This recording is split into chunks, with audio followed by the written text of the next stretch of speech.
ఇది number 1 aspect. రెండవది వచ్చేటప్పటికి మంచి కాన్సెప్టే. ఇప్పుడు చంద్రబాబు గారు అనేటటువంటిది అది రిలీజ్ చేయడం కూడా మంచిదే. ఒక ప్రభుత్వం ఎప్పుడు నిరంకుశంగా ఉండకూడదు. ఇప్పుడు కొన్ని లెక్కలు బయటపడతాయి.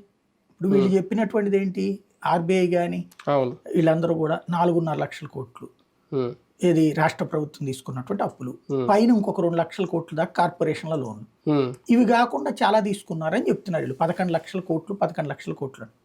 ఆ లెక్క ఏదో తెలుస్తుంది ఇప్పుడు నిజంగా ఆర్థిక శాఖ శ్వేతపత్రంలో.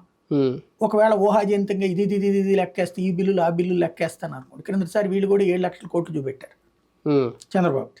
ఏమని కరెంటు బకాయిలు చెల్లించకపోవడం, అట్లాగే అమరావతి బిల్లులు చెల్లించకపోవడం, ఇట్లాంటివన్నీ కలిపి అదొక 40,000 కోట్లు, ఇదో 43,000 కోట్లు, అదో 45,000 కోట్లని మొదట్లో వైసీపీ వాళ్ళు అదే స్టేట్మెంట్ ఇచ్చేవాళ్ళు దాదాపు 6 నెలల దాకా.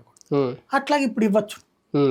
అయితే ఇక్కడ ప్రాక్టికల్గా జనానికి ఇవి ఎంతవరకు చర్చించుకుంటారంటే ఎడ్యుకేటెడ్లో డిస్కషన్ నడుస్తుంది. ఇంత నాశనం చేశారంటారా, ఇంత దుర్మార్గం చేశారంటారా, బాబు గారు వచ్చి కాపాడుతున్నారా, ఈ చర్చ నడుస్తుంది. ఇది కాపాడుతున్నారా లేదా ఇవన్నీ ఎవరైతే తటస్థ ఓటర్ ఆలోచన అంతే. లేబర్కి వచ్చేటప్పటికి చెప్పినాయి మాకు వస్తాయా లేవా, రేపు పొద్దున్న పెన్షన్ ఇచ్చేసారనుకోండి వాళ్ళు ఒక 5-6 నెలల దాకా దాని గురించి చర్చించరు.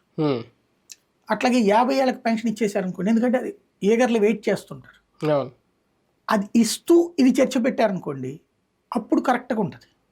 అంటే ఇది కూడా డబ్బులు మనకి ఇస్తున్నారు, ఆడు దోచేసుకున్నాడు అంటారా, బయట పెడుతున్నాడు కూడా బాబు గారు, ఒక్కొక్కటి తాడతీస్తున్నారా బాబు గారు అనేటువంటి ఆలోచన వెళ్తారు.